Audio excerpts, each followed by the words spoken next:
if you look at anything that builds a man into a man, there's a degree of suffering. So many men say, I want to be the man, but they don't want to suffer. They don't want to fight. And I don't understand why, because even if you look at a superhero movie, they tell you, even in superhero movies, they make it very clear. Batman's parents died. That's why he's Batman.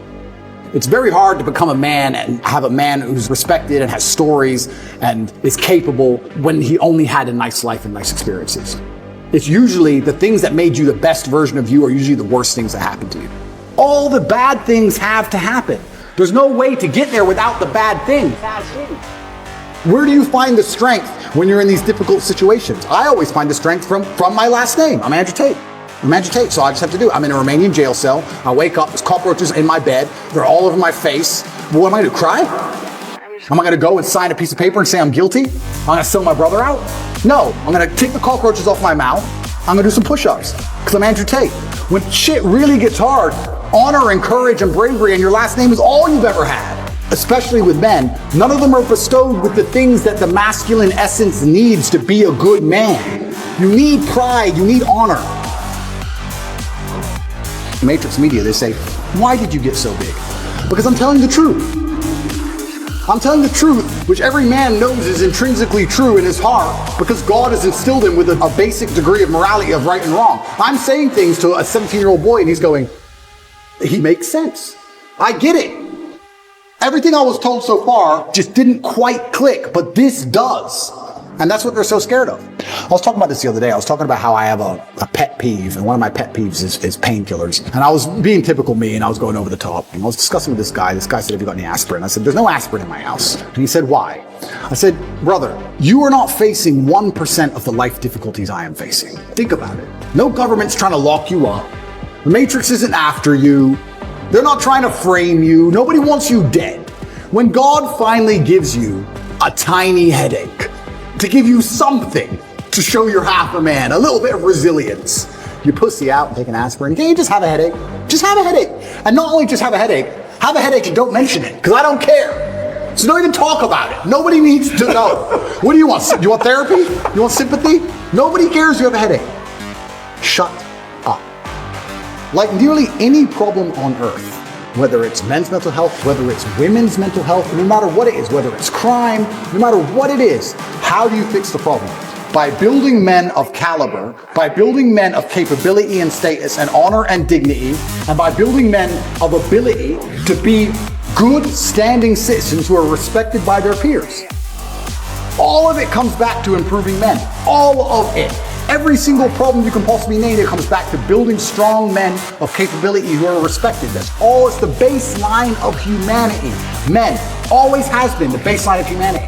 And that's why nearly every problem we can name, all of them are in a direct negative correlation with masculinity. As masculinity plummets, all this garbage is going up through the roof. Is that a coincidence? Absolutely not, really not. It's you can literally see it with a graph, and you can see it happening. Saving the way men think and operate, growing a new generation of men who understand they have duty to themselves, their last name, and God, literally saves the world. All of it. Women respect men who stick by their principles and their beliefs, and the principles and beliefs of a man are always to do what he is supposed to do regardless of how he feels. You must train when you don't feel like training. You must protect when you don't feel like protecting. You must be a good man. And when you're actually a truly good man and a high value man, this is something I absolutely realized in jail. I have no problem suffering if the people I love are not suffering. My children are taken care of. The women I love are taken care of. My mother is taken care of. Everybody around me is fine. Even if they've removed me from my life and locked me in a jail cell, everybody I love is taken care of and is protected and is living good. I must suffer because I am a man. I am the head of my empire. I'm the head of the clan. Of course I will suffer, but the people I love are not suffering. This is what God has bestowed upon important men since the beginning of time. Not just important men, all men. The men in the Titanic as the boat was going down, about to be sucked into the icy cold water, some of the last thoughts in those men's head, I know, was at least I saw my daughter and my wife get on that boat. Absolutely. I'm happy to plunge into this ice cold water because there they are, on that boat, away from danger. Everyone we love and everyone in the world who we care about was taken care of. And I said, Andrew, would you rather us both be at liberty, but someone else in our life suffer? Mum suffer, our kids suffer, the mothers of our children suffer? No, I'm glad it was me. I'm glad I was the one who was suffering and everyone else was okay, because that's what being a man means. When you're a man, absolutely you're right. It is our job to suffer so the people around us do not suffer. And that's why if you're a man and you're waking up every day and you're not trying your very best to be important or upgrade yourself or upgrade your character, or you're lacking motivation, then you have a serious problem, because it is your job to be capable of dealing with the insurmountable pressure which God is going to put upon you, so that when you suffer, everyone around you does well. Our lives are set up that even if they throw us in a dungeon today, everybody we love will be okay forever. And that is what's most important. That's the most important thing. That's success. And that was absolutely comforting in jail when we discussed that. And we said, everyone we love is okay.